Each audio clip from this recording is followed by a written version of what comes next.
The more we gave concessions to China, the more they rigged their markets and dumped product here below the cost of production. They manipulated the money markets. They stole copyrights. They stole patents. They ran up deliberate surpluses.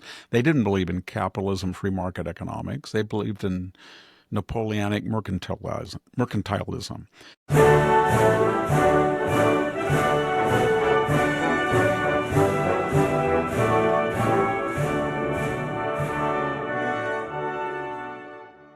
Hello, and welcome to the Victor Davis Hanson Show. This is our Saturday edition where we do something a little bit different in the middle segment. And today, Victor is going to be talking about the Great Depression. And I think that kind of works well with the top news stories, which are over Donald Trump's Liberation Day speech. And then, of course, the topic of that, which are tariffs. And we'll get to that after these messages.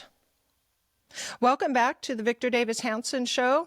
Victor is the Martin and Neely Anderson Senior Fellow in Military History and Classics at the Hoover Institution and the Wayne and Marcia Buskey Distinguished Fellow in History at Hillsdale College. Please come join him at his website, The Blade of Perseus. The web address is victorhanson.com, and we'd love to see everybody there. There's lots of things to read, and I think that you will enjoy the website, especially if you like Victor's work. So, Victor, Donald Trump, we had our Friday news roundup when we had Donald Trump was just giving his speech, so we haven't had a time to talk about the Liberation Day speech, which seemed to be centered around tariffs and the process of the United States giving what Donald Trump called kind reciprocity for tariffs that are generous reciprocity. Yes, and we've had some reaction in the meantime to that Liberation Day speech, which is the Dow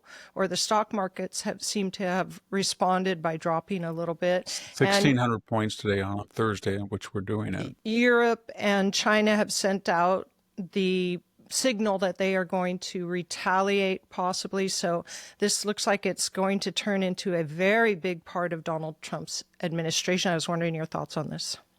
I have some questions about this. Number one, if tariffs are so bad, then why isn't the economy of China, Vietnam, India, and Europe crashing? Because they have tariffs up to 200, 300 in some aspects like Canada, but 20, 30%. So why aren't they having a discussion in China or Europe? This is bad. This is like the Smoot-Hartley Act, or we can't do this. Classical libertarian economics say tariffs are terrible, Europe. Why aren't they having that internal discussion? But they're not. Apparently, they think tariffs are very good. It's only our tariffs that are bad. That's the first thing. The second is they keep saying Great Depression, Great Depression, Great Depression, Depression, Depression, Depression. You're going to cause a depression. Well, we're going to talk about the Great Depression. But my former colleague, deceased, but a brilliant man, Milton Friedman, pointed out in print and in lectures, I must have heard him say this 4 or 5 times in person, that tariffs they were a minor factor in the Great Depression. Most of it was monetary policy, too few dollars. There wasn't enough money, and people were hoarding money, etc. But his other point was it was wild speculation in Wall Street. So my point is that the more Wall Street lectures us about depressions and tariffs cause depression, I want to say to them, no, you did. You caused depressions because you had wild stock swings. Does anybody believe some of these stocks that are being offered to the public are actually worth that? If you look at the actual earnings of companies and you look at their stock valuation, they're way off. So they are just headed toward a reconciliation, a reckoning. It's not the tariffs that are going to cause it, and it didn't cause it in the Great Depression. The other thing is, what I don't understand, maybe you can answer the question, Sami. It's simply this. Why is the world not angry at the people who started the tariffs and have asymmetrical, but they're angry at the target that is finally replying? I do have an answer for that. The United States is the strongest country in the world and expected to be paternal to the rest of the nations. Okay, so we're going to be a patsy for long because we think it's 1947 forever, and we're right after World War II, flush with cash, and we're a colossus striding the entire world, and that's in perpetuity? No. The other thing is that I don't understand is the word tariff even appropriate? So I'll give you an example. If Europe has a 10%, 8% tariff on cars, and we say we're going to do the same thing, is it a tariff, or is it just are we just doing what you do? What I'm getting at is tariffs classically, as defined, and we're going back to the Smoot-Hartley Act. They were 40 and 50%, and they were unilaterally on the United States to protect industry after the 1930, after the stock market crash. These aren't unilateral, preemptive, provocative tariff. They are a reaction, and they're reciprocal. So I don't even know what they're saying. It's like we're on autopilot. We just say, we're not going to have, we don't believe in tariffs, but all we're going to do is whatever tariffs you have, it's going to mirror image you. So it's your tariff. So Canada, if you have a 258% tariff on American butter, it's autopilot. We'll do the same to you. And if you don't, we won't. But we're going to be completely on autopilot, reactive.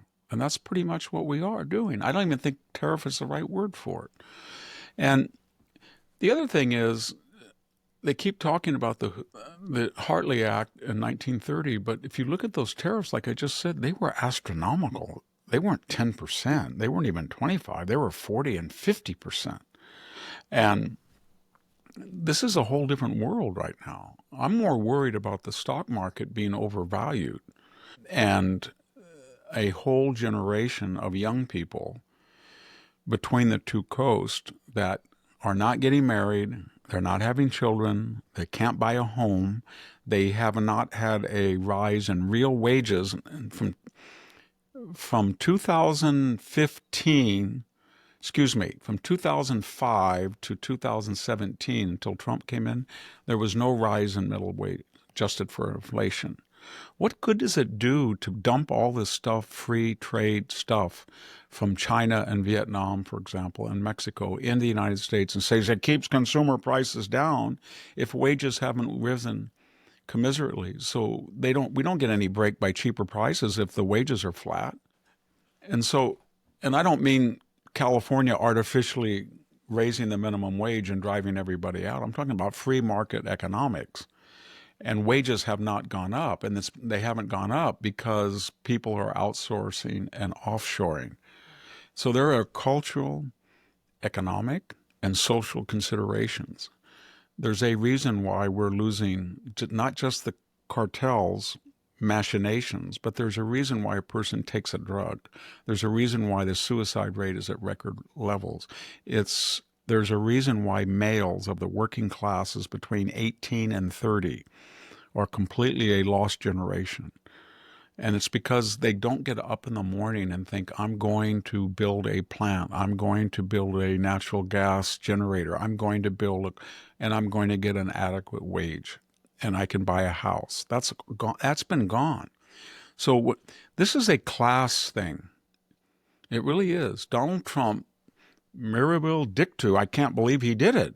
As a classical Republican, he's not classical Republican, but what Donald Trump did was he said this Republican is going to choose the side of the working man. It's not going to choose Wall Street. Wall Street hates Donald Trump. Have you ever seen anybody in this audience that's watching or listening? Has anybody ever in their wildest imagination think that Democrats would be on the floor of the Congress blasting Donald Trump and worried that Wall Street's going to be hurt and not talking one word about the working classes that are all for this because they think finally somebody's listening? And the final thing is, has it had any effects? Donald Trump says $4 trillion in foreign investment. The figures I've seen are commitments. They're not actualizations yet, but 3.1 trillion. If that comes in 3.1 trillion, there'll be millions of jobs that come in here for people to avoid these tariffs. Because he's just saying if you come in the United States and you want to help us, you can keep the profits. You just have to have the jobs here. If you're Mercedes-Benz and you get a 3 to 8% profit on your sales, fine. But the cost and the services and the labor is going to be here. You're going to pay for things here. And so it's going to be a boon to the interior of America. And the Democrats, because they have no other alternative agenda, they are taking the side of the uber rich, even while they blast oligarchs and aristocrats and plutocrats. No, you're on the side of plutocrats and aristocrats. You guys were the party of globalization under Bill Clinton that started it all off. You were the people who thought globalization was neat because you could wean the billionaire class over to your side, which is about 70% of them are on their side. So they are speaking in their interest. They're not speaking for the people of Pennsylvania or Michigan or Wisconsin, the working people. So then just a few more things about the tariffs that are being applied to countries. Donald Trump has chosen not to apply those tariffs to Russia, Cuba, China, and North Korea, or Belarus, not China, Belarus and North Korea. Russia. And I was And wondering, Russia. and Russia, yes. Well, ostensibly, we don't. I'm not saying that we don't have leakage through third parties, but we have trade sanctions on those countries. So there's no point in, I mean, we're not trading with them because they're under the Biden administration, once they invaded, we leveled trade sanctions against. And Trump has said that he would even go beyond that and put sanctions on anybody who does trade with Russia, i.e. buys their oil. Then they would have sanctions put upon them by us. So it would be redundant. In North Korea, we don't let things from North Korea come in. And of course, the left says this is Putin's puppet. He's not putting things on Russia. He's putting things on Great Britain because Russia is already sanctioned. And Trump, to get them back into the negotiations, he's going to sanction them even harder. He's doing things that nobody on the left ever thought. Did Joe Biden ever say, I mean, Joe Biden almost, if you read the secret history of the Ukraine war as it appears in the New York Times, Joe Biden was authorizing types of strikes where he was getting messaging from the Russian military not to do that because they were going to go to DEFCON, their version of DEFCON 1. He just ignored it. Or whoever was running the country, he wasn't. But my point is that I didn't hear any Democrat in the Senate said we're going to sanction any country that buys Russian oil or gas. Partly because the Europeans were blasting us for not giving enough money while they were secretly buying Russian natural gas and oil. And they didn't want to be sanctioned. So, Victor, I was wondering if you thought that there would be special impact on farmers or how is this going to impact farmers? Are they for or against these tariffs? I would say most of them are probably against them because it's in the media. But if you look at the entire economic plan that people are proposing about the extension of the tax cuts, there are elements within that package of immediate depreciation for the purchase of tractors and things that'll be, in the long run, favorable to them. But right now, if you have a Massey Ferguson that's assembled in Canada, or you've got a Kubota tractor and you need parts and they come in here, they're going to be more expensive. I don't know how much people are talking about, but in the case of a house, it might be $10,000 more to pay the extra price on bolts and nuts and nails until domestic production either increases or those companies decide to put those factories here. That could be done very quickly because there's so much unused manufacturing places in the Rust Belt. You could have a Japanese company go into Michigan or Wisconsin or any of those places. They'll probably go into Tennessee or the South because of the unions, but they can find all of these abandoned places, fix them up, or build new ones. They could do it immediately. Within a year, they could do it if they wanted to. But the thing about it is, I have 40 acres of almonds, and it produces, I don't know, on an excellent year, almost 3 tons. We're talking about 120 tons. It's not very much, but we have 1.1 million, maybe it was 1.5. I think it's down to 1.2 million acres of almonds. And tariffs did not make the almond price collapse. Overproduction did. And so what happens is if you have almonds or walnuts or pistachios or raisins and they go down to the port of LA, the Koreans, the Indians, the Chinese just go along with clipboards and they look at all of the cargo ships. They look at the cargoes, the big crates, and they count them and they think, what is the shelf life of a pistachio? How long has it been sitting here? Oh, in about 6 months, we'll offer them 75 cents on the dollar. That's what they're doing because of overproduction. And they have tariffs too. Anything that competes with their agriculture, they have tariffs.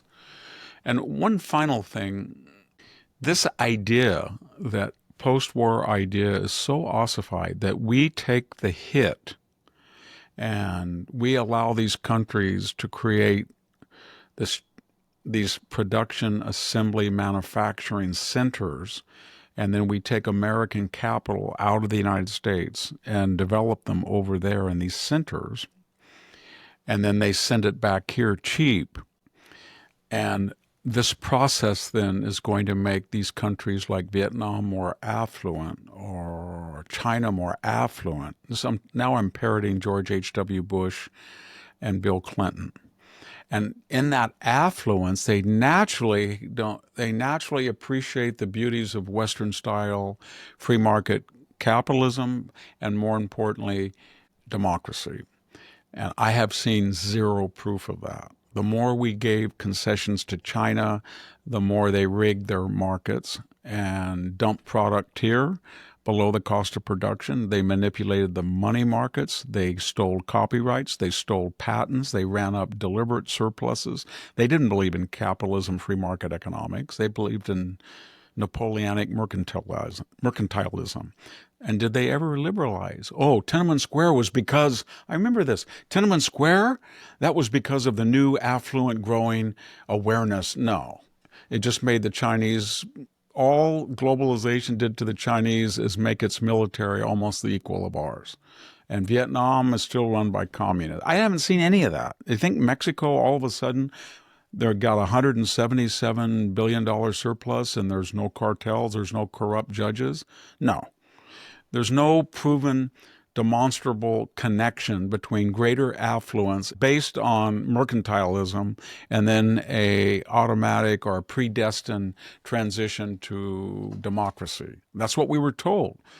You guys out there in Pennsylvania, Wisconsin, Michigan, we're going to have to put you up on the altar of globalism. And you can just go to 7-Eleven and be a clerk or work on the internet, in sales or something, because your jobs were overpriced. You were getting too much, so we outsourced. And now everything's more efficient because capital always goes to the most efficient thing. But the people who say that are never the victims of their own ideology. It's always somebody else in the Midwest or the San Joaquin Valley. And I saw that as a farmer. I saw raisins go $1,420 to $440 in 12 months. And I was a smart blank AS kid with an irrelevant PhD in classical languages, farming on a massive Ferguson. And everybody around me, my Mexican-American friends, would say, Victor, did you get a PhD? Are you a better pruner than I am? I can prune 200 vines. I don't think you can do that. What did they teach you over there at Stanford? That's what they would say to me. And I'd say, you got a point. And they say, who is the fool, you or me? And I said, I am. But the point is, I went up, I think I mentioned that, I went up to the Raisin Administrative Committee, and we had this economist come out, and he was going to lecture us all about how wonderful it is that the free market was going to. And I said, Greece and Turkey are now in the EU, and they're dumping product below. They're getting about, you're a baker, and you want to pay $1,400 for American ton of raisins, or you want to pay $800. But they had actually... the real costs were triple ours because of their regulated economies, but the EU was subsidizing it, so they were dumped here. And I said to them, they have no defense. We're paying for their NATO budget big time in the 80s. And I said, we just bombed Libya, Gaddafi. And you know what? All of these people that are dumping, these EU countries that are dumping product here through subsidies below the cost of production to ruin our industry, they wouldn't let American planes fly over Europe from England. They had to go around the European. They were siding with Gaddafi while we were protecting them from Russia. So we're paying their defense. They're subsidizing product. And this guy says to me, as I said earlier, and what's so weird? I heard it on the radio and driving today and on television. I try to listen to all these different stations. They get these free market people. Now they're Democrats, but they usually are Republicans or and they always say that it's going to hurt the consumer because you're going to get cheaper prices, and we're going to get lackadaisical domestic suppliers because they think that they can just raise prices. They're not going to be competitive, and we talk about China and Vietnam and Europe, but they're not. This is not sustainable for their countries to have protectionism because they're not facing market realities. The Buffetts, the winds, the tornadoes of the market. We are. So we're flexible. How'd that work out the last 50 years? Go tell it somebody who was a boiler maker or a steel worker and tell him that he was lazy or that he's better off at $7 an hour or $10 an hour. I'm so sick of that. It's a class thing. And I have this unique or unfortunate experience of being in the Bay Area and on the Stanford campus, listening to this, and then coming back to southwestern Fresno County and seeing the reality of stark poverty and no jobs that pay well, except for government. State of California, $57 billion in debt, but it's still, printing money. I can't print money, borrowing money for everything, Medicaid, everything. Yeah. Victor, before we go to a break and then to your middle segment on the Great Depression, the last question I had was, did you notice I was skimming over the tariffs to be applied in all the countries and their tariffs, and it seemed to me that the countries that had the highest tariffs against the United States, and you kind of touched on this, were Cambodia, Laos, Vietnam, and somebody could argue, well, they're communist states, of course, but then Taiwan as well, which is not. And it's all these Asian states. And is there there are some that were not Asian, but it's predominantly with the highest ones, those Asian states. And I know that they would make their an logic was simply when they started, infant they're not all industry. communist. Yeah. Thailand, but Taiwan's not communist. Thailand, Taiwan, but their attitude, what was their model? Their model was China, and their attitude was this. Well, if China is a belligerent to the United States and a rival, and the United States doesn't trust it, and China gets away with 10, 20, 30% tariffs on certain things, then why wouldn't our friends or neutrals like us get the same break? See, that's what people don't understand. Once you start to do it and you work at a disadvantage, and some of the people that you're working at a disadvantage of are your hostiles or belligerents or enemy or opposition, then your friends say, well, why would you treat your enemy better than us? So we're going to do it too.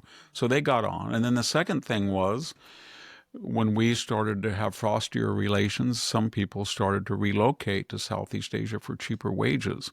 And they thought, wow, this is really good. We've got a lot of money coming in. Maybe we'll put barriers because we're kind of insulated now. First of all, the United States doesn't believe in retaliatory tariffs. And number two, we've got all this foreign investment coming in.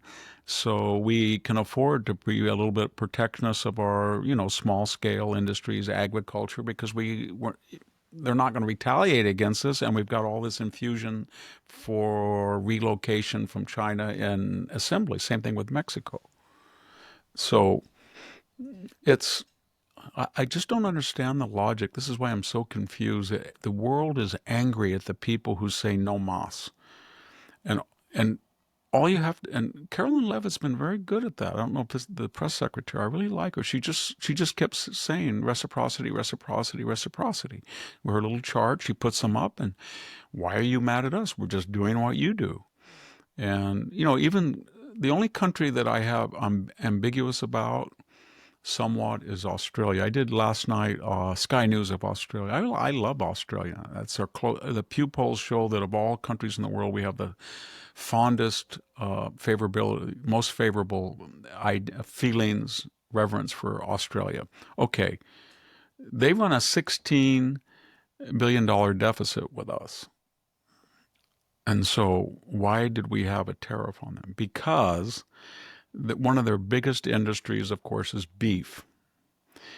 And in 2003, there was a case of mad cow disease from a Canadian imported cow. And so they went, and I don't blame them, they went ballistic. So they said no more beef.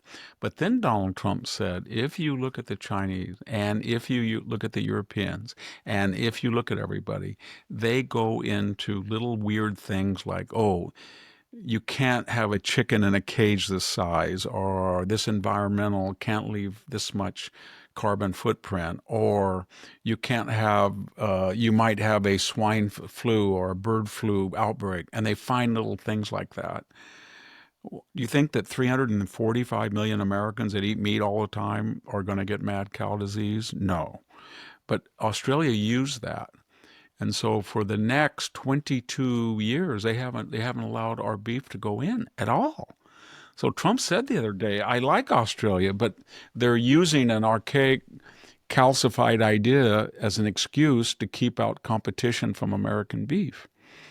And I live 8 miles from the Harris Beef Corporation, which is the largest beef corporation west of the Mississippi in terms of actual tonnage of beef produced. It's right here on McCall Avenue, not very far from my house. John Harris sold it about 4 years ago to a local company. But if you talk to the people who ran it, I won't mention their names, they're wonderful people. And John Harris is he's known as a cattle baron, agribusiness person, but he's known foremost as a man of integrity. He's just a sui generis. He's a different type of person. He's always had a high moral code. And we mentioned Carol Harris, that recently deceased. She did too. Very generous people. The idea that they were producing beef there that might have that is insane. That is one of the most up-to-date, clean, automated, and they even had PhDs in animal science to see that the way that the animals were dispatched was humane. You know, I think they even had an animal psychologist that come in and make sure that the animals weren't too apprehensive as they were led to their next life. But my point of it is, so Australia would say that you can't have any American beef, no Harris beef. That's insane. And so that's why there's all these things that Trump is saying, I got 4 years, I'm going to be reciprocal.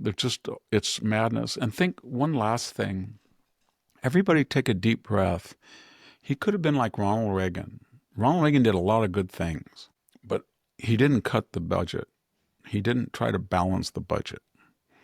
And he didn't try to shock the world into treating us the way that we treat them. George W. Bush came in. He did a lot of good things, deregulated, but the deficits went up, just like they did during Trump's first term, partly or mostly due to COVID.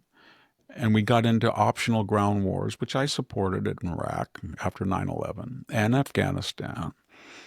So my point is this is the first, and George H.W. Bush, he kept talking about capital gains tax, capital gains tax, capital gains tax, but not offshoring or offsource. This is the first Republican that said, we've all been playing musical chairs, and this music's going to go off. And when it goes off, there's no seat for the United States with $37 trillion in debt and a $1.1 trillion, or somewhere between $900 billion versus $1.5 trillion that undulates in trade deficit. So he's the first person who said, I am going to common sense wise or comprehensively take a look at everything that is plaguing the United States. The border, no more cheap labor under the Bushes and Reagan. I looked at them as I've debated. My friend Alan Simpson, he was one of my close friends. I debated him on the Simpson-Mazzoli in front of a group. I really loved him. He was a wonderful person, but I think that bill was wrong But he's the first person that said there's going to be no illegal immigration. We're going to follow the law. He's the first person that said we just want to be treated the way they treat us on trade. He's the first person that said the federal government's 3 million employees. It's out of control. And we can't run these deficits. None of the other Republicans did it. And yet you pick up the Wall Street Journal, you think he'd be public enemy number one. I don't understand it at all. I don't understand why people are saying, yes, he tweets too much or he says this or that. I can understand that. But why don't they see what he's trying to do? And why don't they compare what he's trying to do with past presidents? Why doesn't the Wall Street Journal, like the Democrats, why don't they just say, this is the Wall Street Journal's alternate plan? We believe either they have to do one of two things. We don't think trade deficits are a problem at all. We don't mind at all. It's like we said, it lowers consumer prices, it makes us more efficient. Then just say that.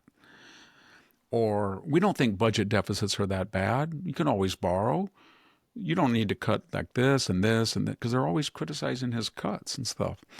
Or why don't they say we can manage $3 billion? Or the defense budget, it's the same as the annual interest payout. That's no big problem. But they don't. All they do is attack. Well, come up with a constructive alternative. Or if you can't, say the status quo was fine. It was all Trump's imagination. Trade was great. Deficits were no problem. Interest borrowing, no problem. The border was fine. We got a lot of cheap labor, great demographics. Just say that. But they don't. That's what drives me nuts. There's going to be one last thing. There's going to be, is it 12 Democratic representatives as we speak are going to visit the border to inspect the status of immigration? What are they going to do? They Where did not where one were of them. they? Yes, not Yeah. Vinnie Thompson. Remember him, the chairman of the January 6th committee, before that known as an election denialist, who tried to overthrow the 2004 election by trying not to certify, I think, along with 30 other House members, because they said, does this sound familiar? The voting machines were crooked. And George W. Bush didn't really win Ohio. It really John Kerry. And John Kerry, if he won Ohio, he'd be the president. So we're not going to certify it. We're going to delay. And then they put him the head of the January 6th committee. And he's going down to the border. He didn't set foot there, did he? Not for Earlier. 4 years. I guess his Yeah. attitude is, the border's wonderful when it's wide open and there's 12 million illegal aliens and there's 500,000 felons, so I don't have to visit it. But if Donald Trump is president and there's nobody coming across and there's no more illegal aliens, then there's something wrong. I've got to go find out and attack him. There might be something unsafe there, Victor. He's saying there's too many people not working. I went there and they're just driving around waving at each other. They're not getting killed or shot at or trying to deport people with who knows what. You know what I mean? And I think that Donald Trump has got a massive project trying to clean up the border problem that the Democrats left him. And he's got a massive project doing these tariffs. They are going to be somewhat of a long-term, much longer term. He didn't have to And do this. He could have just sat back and said, I'm Donald Trump, and he could tweak things at the edges. He could have, like he did the first term, he could have done some good things, good GDP, low inflation, deregulated, cut taxes, tried to jawbone the Cultural Revolution. Instead, he said, woke, ESG, DEI, I'm going to have a counter-revolution, cultural, social, economic, political, military, diplomatic. And that's what he's doing. And I think only a businessman and his businessman's attitude of, we've got a problem, let's get it fixed, this is how we do it. That's the only way it get done. If you had a swamp creature in there, they would be doing what you just suggested, sitting back, letting things ride Wow, as they their were. wife would have come to them or their spouse or whatever and said, I went to a cocktail party in Georgetown and I just can't take it, what they're saying. Or one of the senators would call up and say, my wife works for CBS, she's going ballistic. Or somebody else would say, my husband, he's working for PBS, you can't do this. And then they would be susceptible to that. But as I wrote in that case for Trump, I'm writing this sequel, the comeback, that Trump comeback or whatever we call it. It's almost, I'm getting close to a rough draft, but he is like Sophocles' Ajax or Ethan Edwards in The Searchers. He's the outsider, the tragic hero, and everybody said, we're in a stasis. We can't deal with the debt. We can't deal with trade. We can't deal with the border. We had Joe Biden. Oh, Who's that weirdo riding in from the Grand Tetons? Oh, it's Shane. Oh, he was a gunslinger. Yeah, but we don't care if he's a gunslinger. He's faster than the cattle baron. So Shane, do your thing. And then when he does his thing and we're safe, they said, "Oh my God, he has a gun. I don't approve of that." Remember that great line when he says, "There's no living with a killing, and there's no place for me here, and I've got to leave." And the point was, it's just like John Wayne at the end of that Searchers when he walks out, that famous John Ford scene where he opens the door and there's light coming out, it's dark, and everybody's celebrating that Natalie Wood came back and everybody's happy, and you think they're going to crown him with flowers or an olive wreath or something. No, they don't want him. He kind of does that John Wayne, "Well, I'm done and I'm going home." And he's got that kind of Confederate double-breasted thing, and it's like, thank you.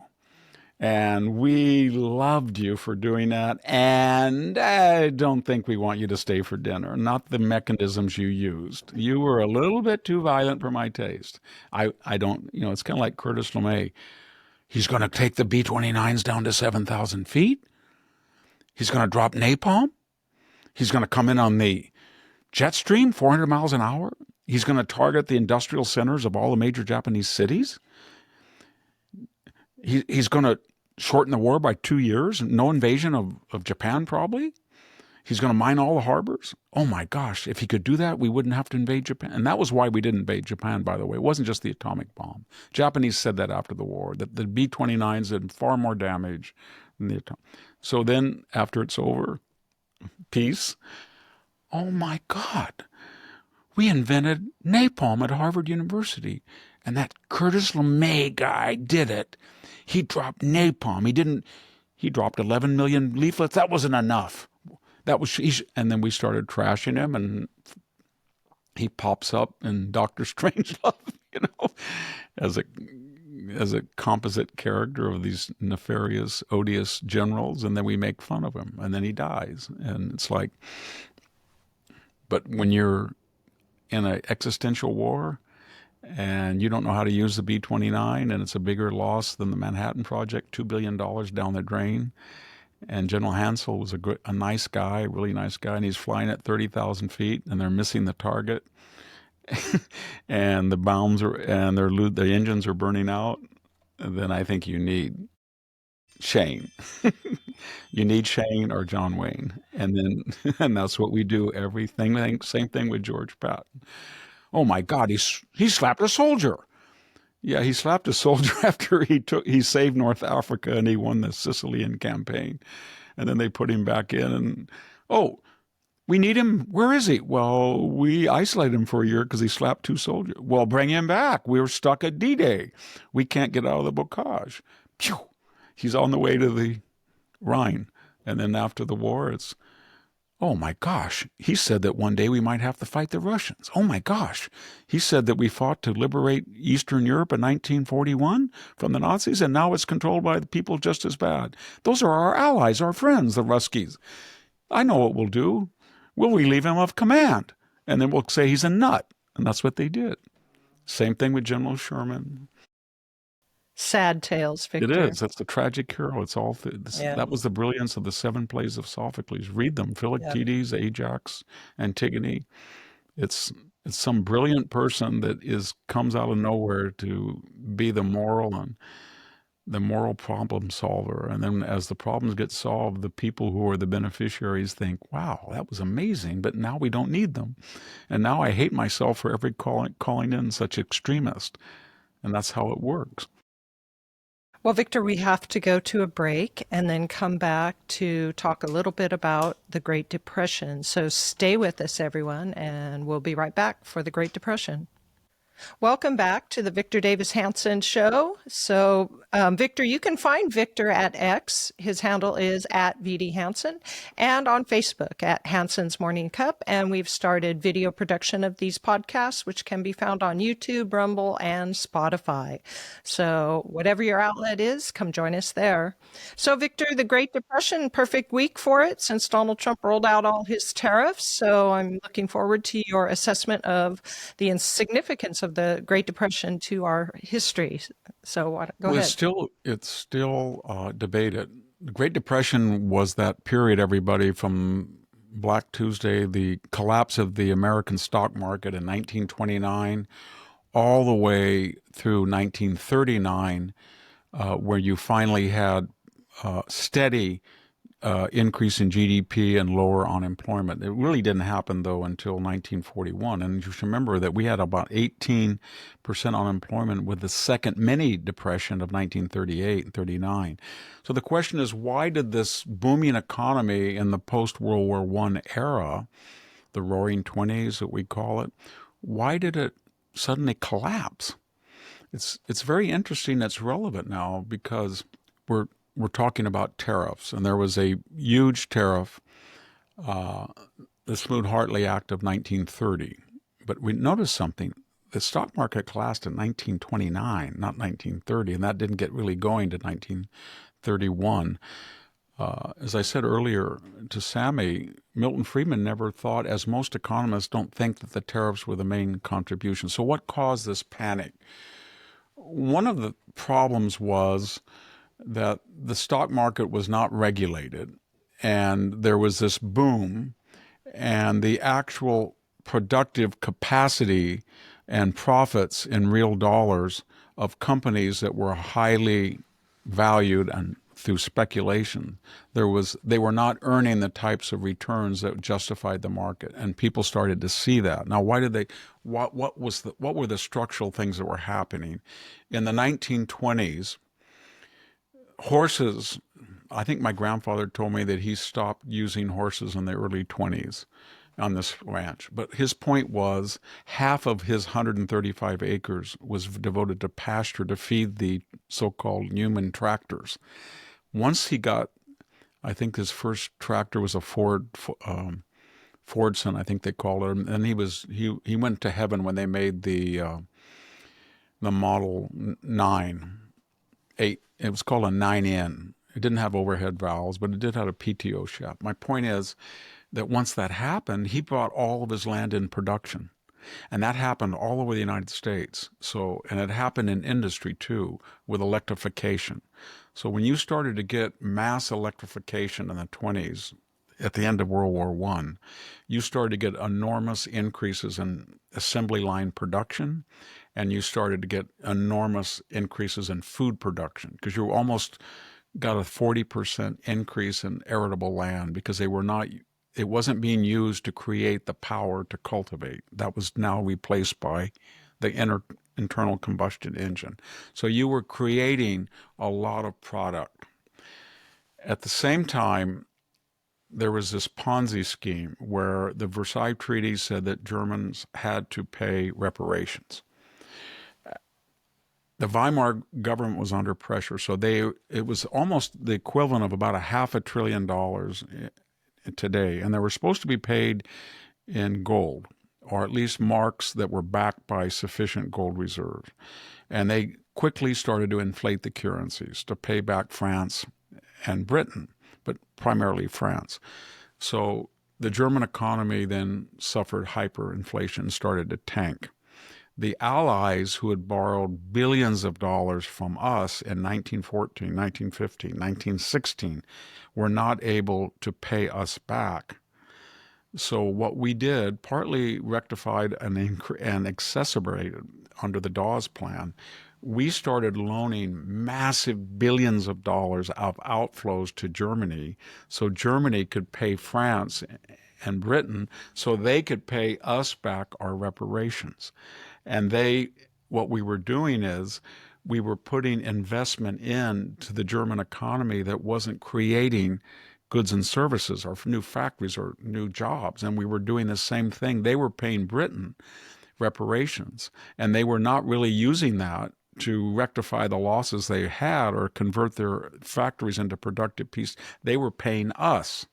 So this money was coming in, and the stock market was going crazy. And they looked at increased, wouldn't you want to have a booming stock market and start speculating when all of a sudden there's billions of dollars coming in on borrowed money from the French and the British to pay us what they had borrowed early years. And then all of a sudden you look at agriculture and manufacturing, and they're producing all this goods and services.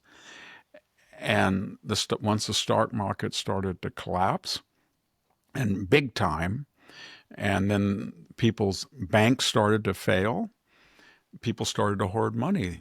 I mean, 1 out of every 5 banks failed. And so they took money out of circulation. And then people, at the moment they had this enormous productive increase in the 20s, there was no purchasing power because everybody was freaked out. They started taking their money out of the bank. The stocks were wiped out because of the dramatic thing. The British couldn't pay us back. The French couldn't pay us back. And it was a monetary problem. So, and we were on the gold standard. And the gold standard's fine if you're in prosperity. But when you have no money, you need to increase the supply of money. And that was contrary to classical economics. Keynes was right for a brief period that you needed to increase the money supply because there was billions of US dollars that were in people's socks under their mattress. They were just terrified to spend it because they didn't know if they'd have a job, and they didn't want to put it in the stock market, and they didn't trust the bank. So what do? You take it out of circulation and you pile it. Not that they hadn't that much money. And then the debts were called in. The more the debts were called in, the more you took people 25% unemployment. It was just a circular. And then in 1933, after the third year of this, getting into the fourth, we get the New Deal. And what did the New Deal do? It started to regulate the economy. And it's the National Recovery Act, which was declared unconstitutional, the Agricultural Adjustment Act. They started to make work civilians. Some of it was good, but it wasn't market-based. The government is not as wise as the market. And they started restricting profit-making and controlling the economy. At this time, by 1935 and 6, we had some increases in GDP, but when you look at the other countries, and this is the irony about it, the totalitarian, fascist, horrific countries like Japan, like Germany, like Italy were command economies. And one of the things and remember, they had the word socialism, national socialism. Italian fascism was a socialist concept. Same thing with the Japanese militarists. So what they started to do were massive public works program, trains, train stations, public buildings in Germany and Italy, autobahns. And then Japan started building huge port facilities, and they started to rearm. And they started to expand their market economies by expanding their monetary base. And it had to be paid back, but for that period, it was stimulus. We didn't do that. And that cycle of too much production, too little money in circulation, 25%, it just kept going and going.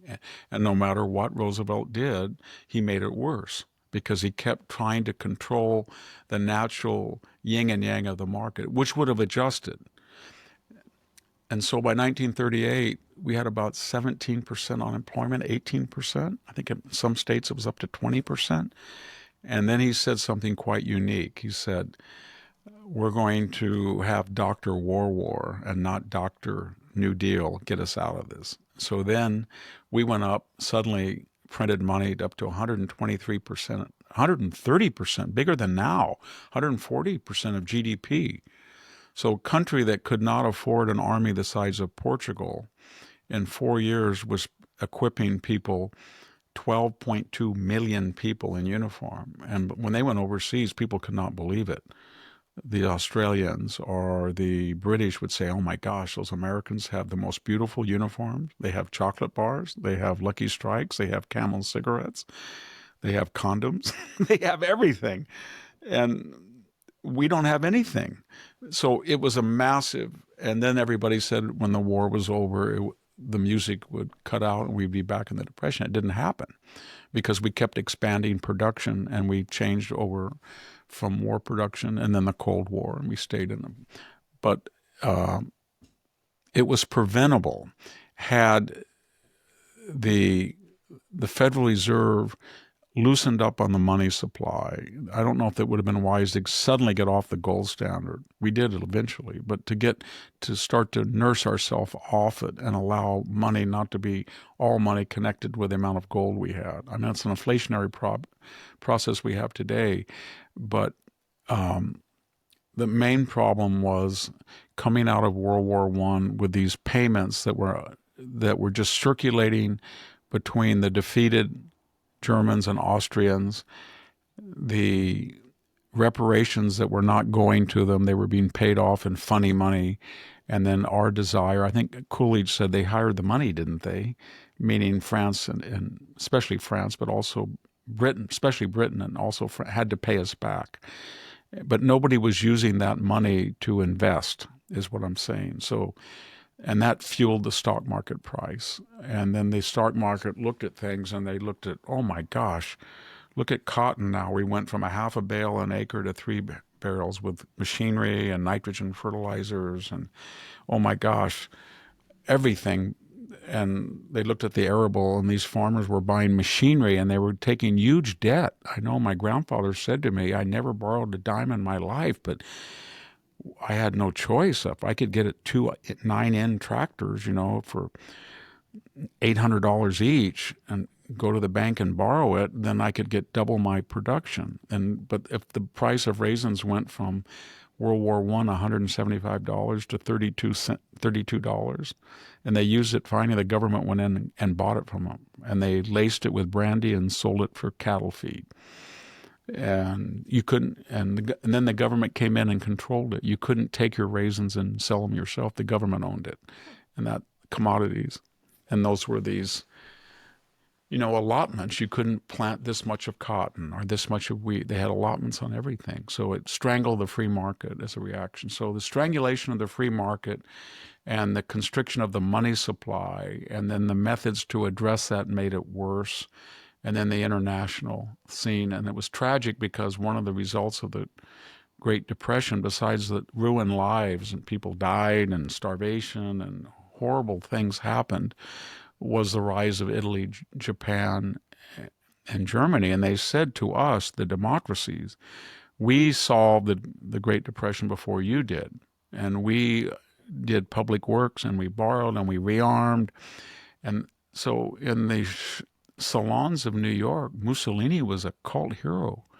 All these very wealthy New Yorkers said, wow, the Duce, he's got the trains run on time. He's got sophisticated telecommunication stations. He's got air service between cities in Italy. And they looked at Germany and they said, there's not a freeway in the United States like the Autobahn.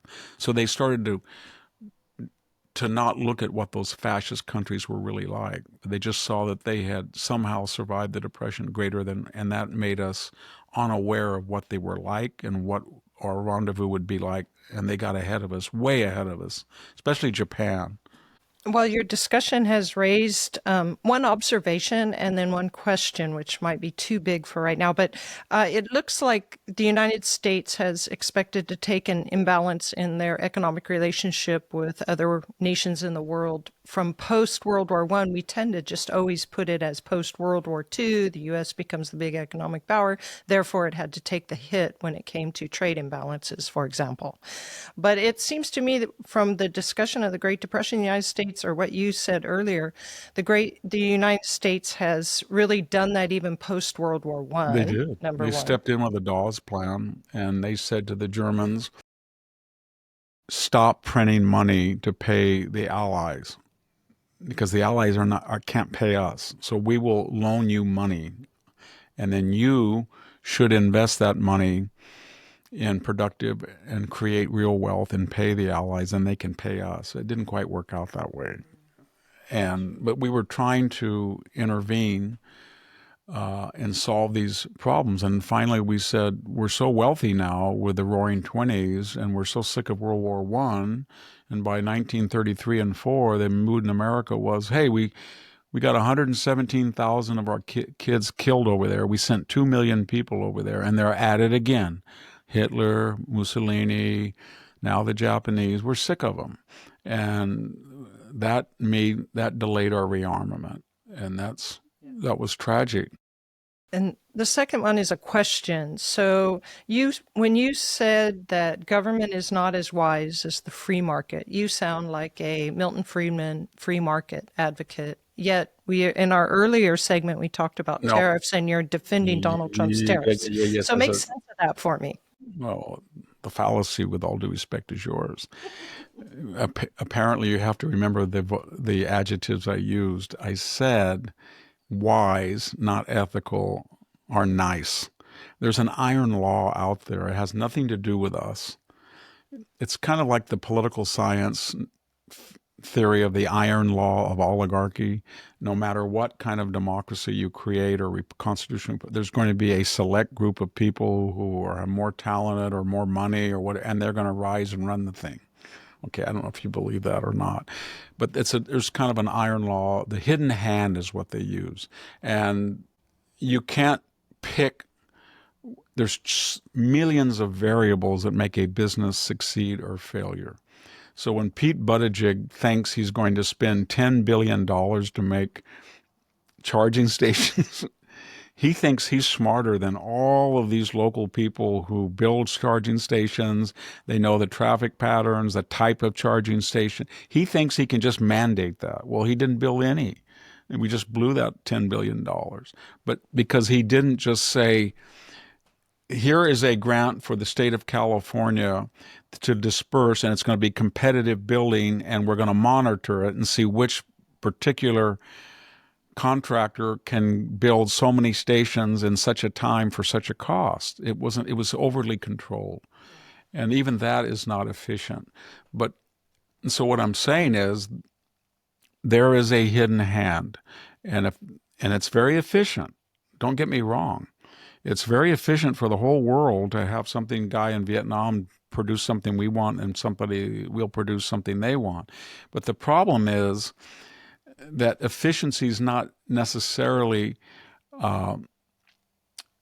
it's not necessarily equated to fairness. I'm not a socialist. I'm just saying that I'll take an example. We have the seventh highest per capita income in the world, but we've got massive numbers of people that can't buy homes because that per capita reflects the total wealth of the country divided by the number of people in it.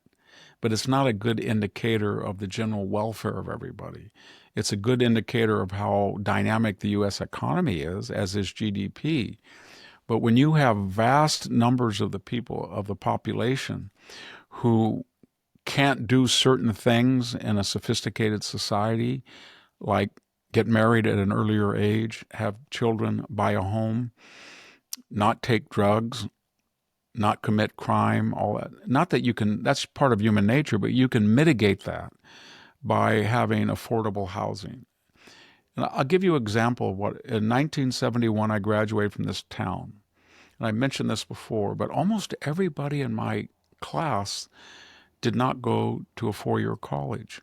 They were electricians, they were insurance salesmen, they were assemblers, they were manufacturers. There was about 10 of those plants in this little tiny town.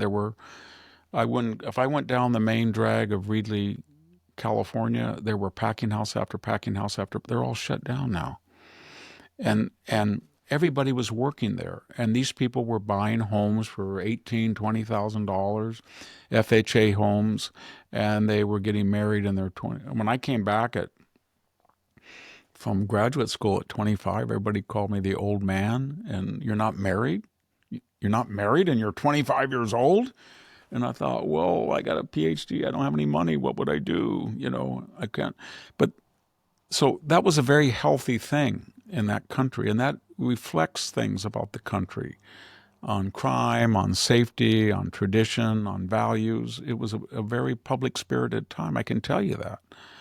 And I would make some prognosis. If I was walking in San Francisco, I don't know, in 1955, and I lost my wallet, I would have a much better chance of somebody turning into police than I would today. I'm sorry, I would.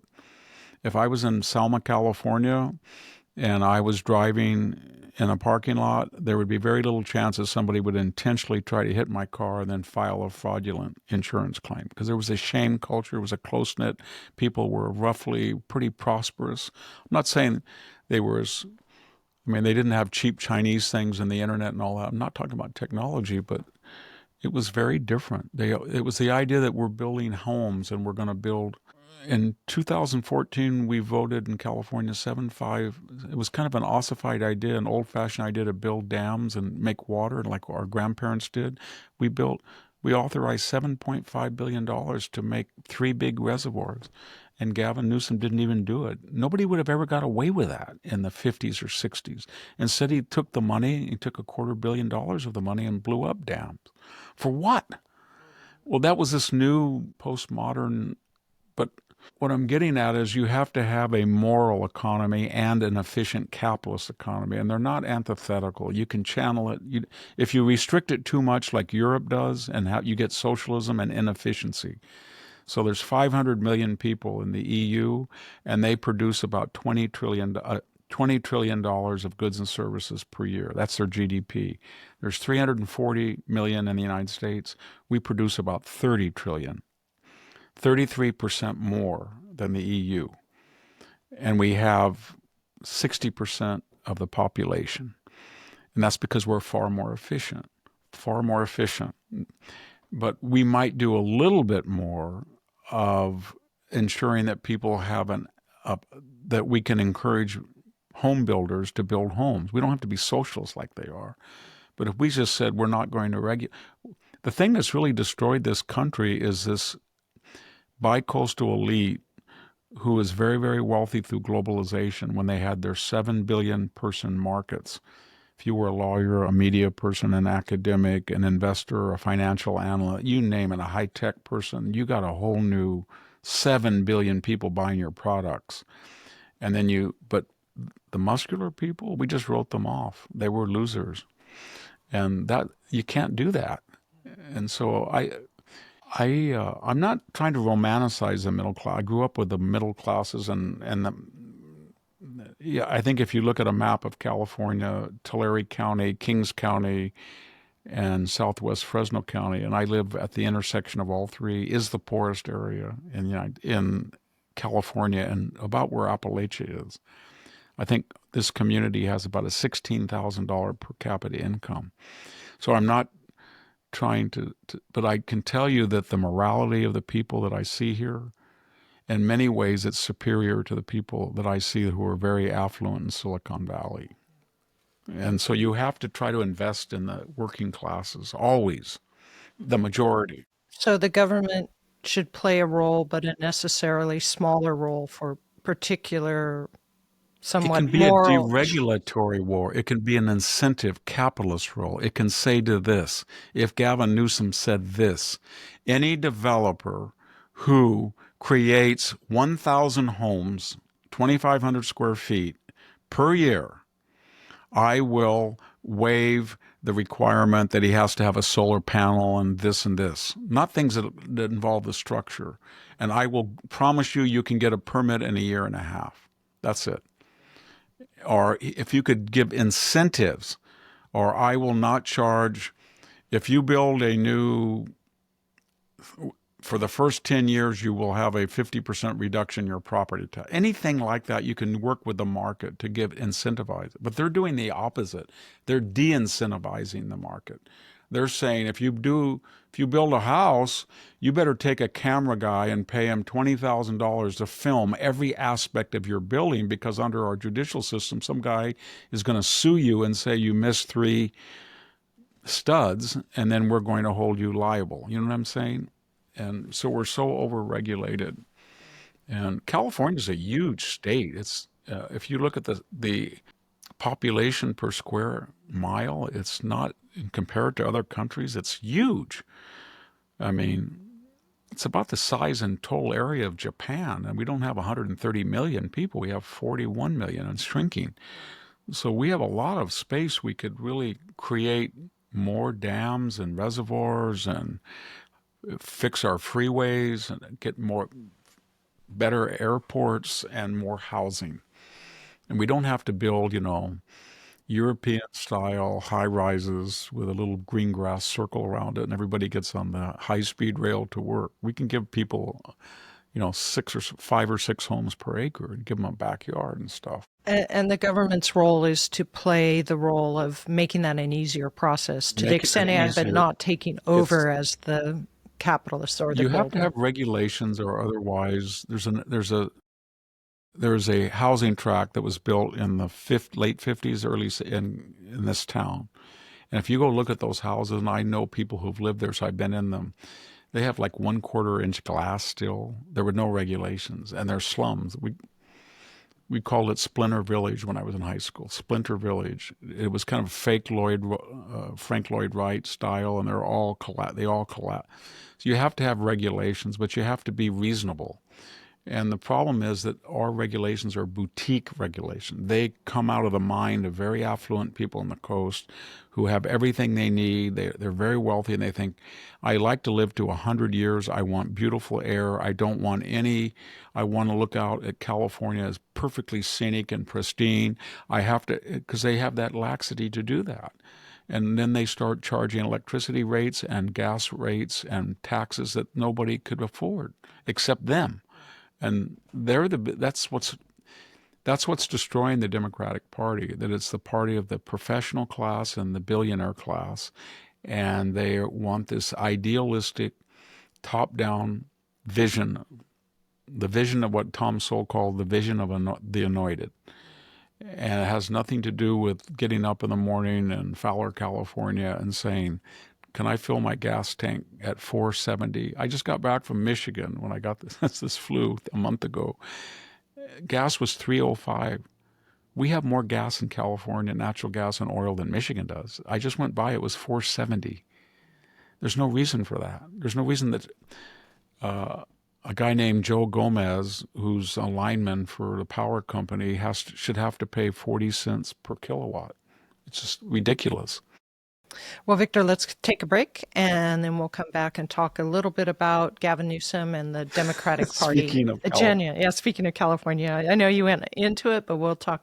Welcome back to the Victor Davis Hanson Show. So, Victor, I know that you wanted to say a little bit about Gavin Newsom, who's been in the news in an effort to look like he's moving to the center so that he could potentially run for a presidential race.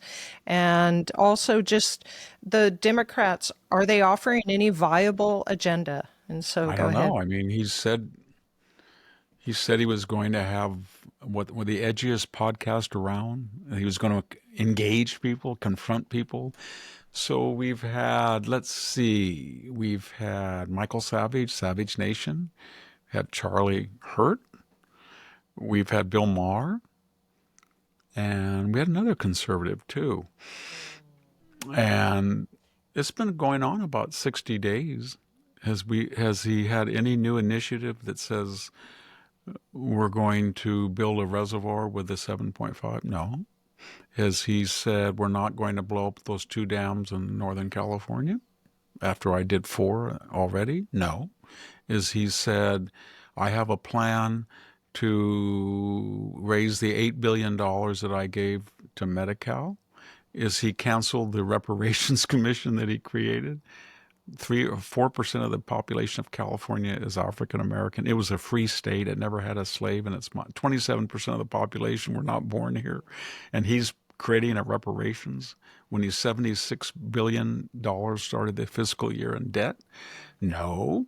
As he said, oh my gosh, California has one of the lowest home ownership rates. It's 55%. The average nationwide is 62%. I've got to start getting an initiative to incentivize developers building. No. As he said, oh my gosh, I've blown $20 billion on high-speed rail, and the 99 doesn't have 6 lanes, 3 in each direction. Nor does the I-5 and federal highway. Nor does 101, and people are being killed. And per miles driven, the 101 and the 99 are among the most dangerous places in the United States to drive. I better fix them. I better get 6 lanes before I build 1 more inch of high-speed rail boondoggle. Stonehenge. No, he hasn't done anything. We passed this repeal of the $950 theft. He hasn't even enforced it. They don't enforce it. You can go to San Francisco and walk through and shoplift. They're not going to do anything to you. There's not a new team that's going to indict you, convict you, and put you in jail for grand theft. He hasn't done anything because he just looked around and he said this. This is what he's doing. Okay, 29% Democratic rating, 27% NBC's, CNN says 29, then NBC said 27. Now it's 23%. So then I better talk tough. We have a toxic brand. That's what he said, remember? So then he thought, okay, but I created all this mess. But I'll just reinvent myself, but I won't ever reinvent myself and go back and do things to correct the disasters that I caused. But how are we doing this? Is the party following the lead of Fetterman? No. Oh, it's called street art. AOC and Bernie Sanders, she does her little jiggle-lig, but Bernie gets that awful accent and starts, you know what I mean? And then we look at, we can say S-H-I-T if we're senators. We're going to stop this S-H. We're going to do this to Trump. And then we can have the kickboxing. Or we can get Al Green. I can take my cane. You're not going to do that, Donald Trump, and get escorted out. And then we can have Cory Booker. 25 hours. I hate Donald Trump. I despise Donald Trump. He's a monster. No, he's a dictator. No, for 25. The only thing was impressive about that, he didn't urinate or defecate. I don't know how he did it for 20. He must have taken some type of constipatory drug or something. I don't know how he did, or not drink water. Maybe he didn't get a kidney stone. I don't know. But that was a complete waste of time. It was just a buffoon. So then Gavin looks around and says, well, these people all have their theater art. We've got the House of Representatives inspecting the border to see if any illegal alien is being clubbed or whipped. So we can say Donald Trump where are those cages that Obama built? And they say, well, they're empty now. Well, show me a cage. I've got to say that Donald Trump is worse than Auschwitz, like Michael Hayden tweeted, remember? So that's what they're doing, and Gavin feels left out. So now I'm going to have a hard-hitting Joe Rogan type of podcast. No, you're not. And then he's going to do this. Have you watched him? It's really weird, his mannerism. He kind of goes like this. Like this? He has a lot of manners. He has a lot of hand movements when he when talks, and movement. In the mountains of Greece, buying a rug for my mother, you know what I mean? A handmade rug up in Andritsina or maybe a Rakova, and the guy would do this and point it out like this, very figuratively with their hands. And so dramatic. It tries to add drama to the it. difference was they were genuine and he's artificial.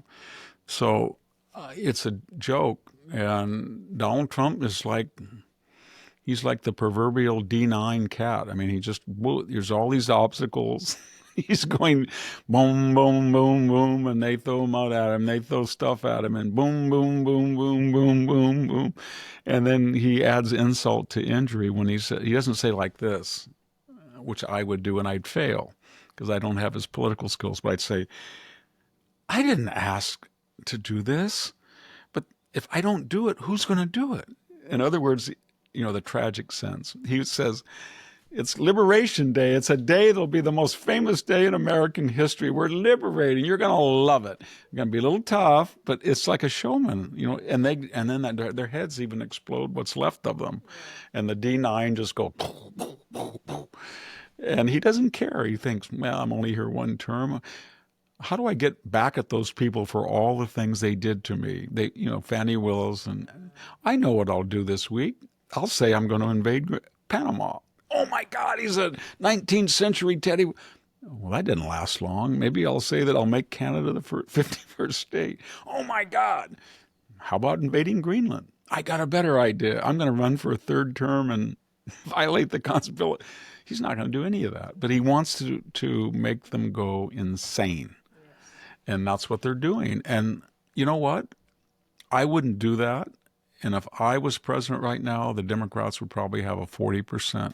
He's president, he's got them down to 23 because he understands their mentality and what makes them go nuts. And when they go nuts, they show who they are, and they're absolutely blank, blank crazy. And they have no agenda. They have nothing to I'm offer that the waiting. American people They're want. like the Wall Street Journal, and they're like the Libertarian. I just want to hear what they want to say. I mean, I was surprised by Rand Paul. I know he's Libertarian, but he voted against Trump on the tariff. So I would just like him, and then I would like Chuck Schumer and Nancy Pelosi to say, look, this is the. To be fair to Rand Paul, he's good on the budget. But let's just say Nancy and Hakeem Jeffries and all of them just say, contract for America, debt, 37. Here is how we reduce the debt to 30 over the next decade, then 20, and then in 2050 we're balanced. Here's how we get the deficit from 1.7 down. Besides, and we already have almost 40%. In some states like California, it's over 50%. So the idea you're going to raise taxes to 60 or 70 is not going to be a solution. So then this is where Social Security is not funded. This is our plan. This is our plan to close the border. This is our plan to deal with the 500,000 criminals. They don't do it. You know why? This is because their solutions poll 20%. Because they're ideologue revolutionaries. They're Jacobins, French revolutionaries. And they say, you know what? If I say that I'm delighted that we let in 12 million new constituents, yeah, we have a few bad apples. There are always a few bad, just a 500,000. There's going to be some people killed, raped, maimed for life, but that's, you make an omelet, you break an egg. That's their attitude. And you know what? Yeah, Afghanistan, that was humiliation, but it's over. 50 billion, 60 billion, million, who cares? It's Taliban, they're terrorists anyway. They needed a new rifle, a new helicopter. That's their attitude. They don't care. And they can't say that. Fracking, I don't want fracking. I don't want fossil fuels. Well, the Americans do. Well, I can't say anything. I can't say that I'd like to make mandatory EVs. That's what they did. They made it. They had all these rules until Elon. Elon's kind of a sacrificial tragic hero. His Tesla's on the altar of fossil fuels. By trying to destroy the brand of Tesla, they're empowering the fossil fuel. Kind of nice. The maybe Ram 1500 truck's going to say, "Oh my God, we got rid of that beautiful Hemi V8 just when it was getting 19 or 20 in it. Let's bring it back because they destroyed Elon and nobody wants a Tesla, so we're all going to buy Hemis." Or maybe Tahoe and Suburbans will come back with a V8. I think you're dreaming, Victor. I think that they'd go. The idea is we'll get rid of Tesla and they'll go to the EVs that Ford. They have about 8% of the market. Sure, Nobody wants those things. They're no good. The Tesla other was a car work companies. of genius. Everything. That's the funny thing. The best thing he ever said was, he said something to the effect that they asked him how he did it, and he said something to the effect, and I did it with Asperger's too. I'm the first guy to do it with Asperger's, and because he is a little communicatively distant. Everything he touches, I don't know how he does it. When you talk, I mean, his personal life is a mess. He's got all these children. He's got these girlfriends, wives, and he tweets some crazy thing. But there is a authentic American. He's kind of like Henry Ford was kind of weird, and so was Henry Kaiser, and so was Alexander Graham Bell. Edison was really weird. And I think he's an authentic Renaissance genius. And he knows how, not only as an engineer, he has the idea, but he knows how to get the top people. When they did Brett Baer's interview and he had those Doge people, remember it was Big Balls, is that his name? BALS. I thought it was going to be a bunch of little nerds. And then I looked at those guys and they were like 45, 50, and they were head of this company and head of that. And they reminded me of a half courtroom lawyer, half sophisticated professor, half engineer. They were brilliant. And they weren't chainsaw, we're going to cut. They were sober, judicious, methodical. And they gave a brilliant tutorial on what they're doing. I wish that could be published. That's the best thing that Elon ever did. Yeah. It seemed like a room full of mathematical geniuses. They're like, no problem. It's really sad. I mean, people say, well, why would you have any empathy for the richest man in the world? But I do. When I see him talking, and he seems to be bewildered when he talks about what they're doing to Tesla. It's kind of like they're destroying. I provided, they all love me. They're destroying this product, this brand that they all want. It's the best car of any EV in the world. it has no emissions. You can argue about the power generation and where it comes from, but why are they doing this? Well, they hate you, Elon. Well, why do they hate you? Because you're trying to balance the budget and cutting, and you endorse Satan, Lucifer, the Prince of Darkness, Donald Trump. And they're going to hate you for the rest of your life, no matter what you do.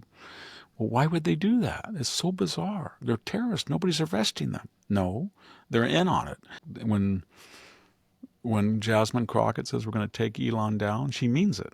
And then that filters out to the talking points and the 8 to 5 demonstration hours. Somebody is paying them a lot of money in some cases, a lot, talking points. But the Democratic Party and the left is behind it all. They're the orchestrators. Just like during the 2020 riots, you always get a fact checker. Have you noticed that? Kamala Harris can say, and these riots are not going to stop, nor should they stop. They're going to keep going. They're going to keep going. They're going to go all the way into Election Day. She didn't say riots, but demonstration. They shouldn't stop. And then you see all the fire in the background, destruction. Then all of the facts, PolitiFact, and all of these fact checkers say context was lacking. She didn't mean this. She was calling for peaceful protest. And then you have Donald Trump. I want everybody to go to the Capitol and assemble patriotically and peacefully. This was a code name for rioting. That's what the fact checkers did. So it's crazy. It's just the way it is.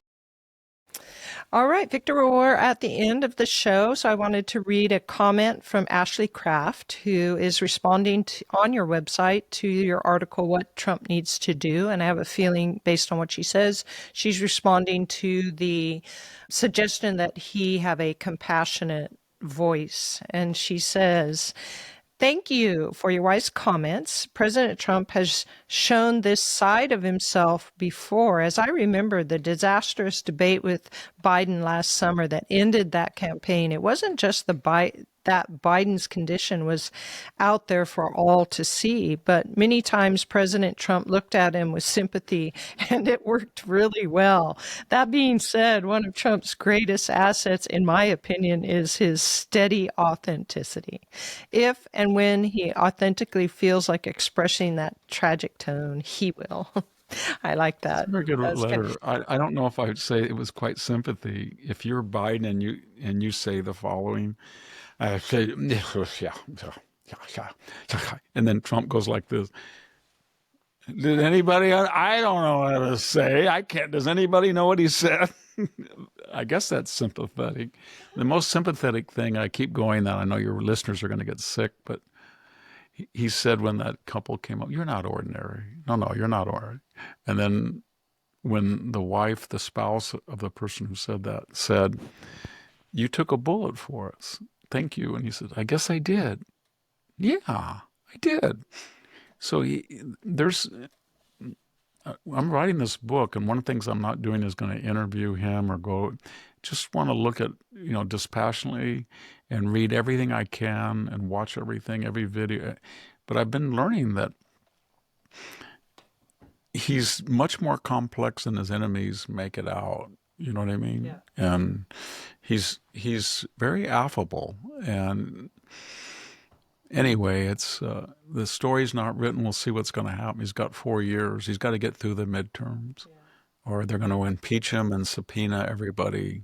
And everybody's going to have to get. That's going to make the Wisconsin race look like child's play. The midterm.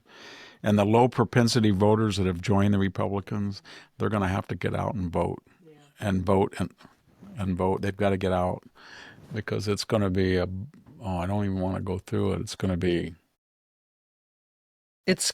very important for. They're going to change all the vocabulary too about Donald Trump. The classical definition of a recession is 1.5 negative growth for 2 quarters. When Joe Biden had that, remember that? And they said, that's not a recession. That was an archaic system of classification. The reason I'm saying that, I just saw that on a left-wing site said, we're once we get to 1.5, 2 consecutive quarters, he's doomed us. It'll be a full-fledged recession. And I thought, no, it won't. You've told us that it didn't exist anymore. That was what Biden. So the language will change. And we've got a lot to look forward to, but at least someone finally in God's year 2025 said, what can't go on won't go on. And we were headed to the third tier of civilization if we were lucky in debt and disunity and no borders. And now we have a chance. Well, thank you, Victor, for all your wisdom today. And thanks to our reader, Ashley Kraft, for her comment. And thanks to you, our audience, for choosing to join us this weekend. Thank you, everybody, for watching. Much appreciated. And viewing, too. Yeah. This is Sami Winc and Victor Davis Hanson, and we're signing off.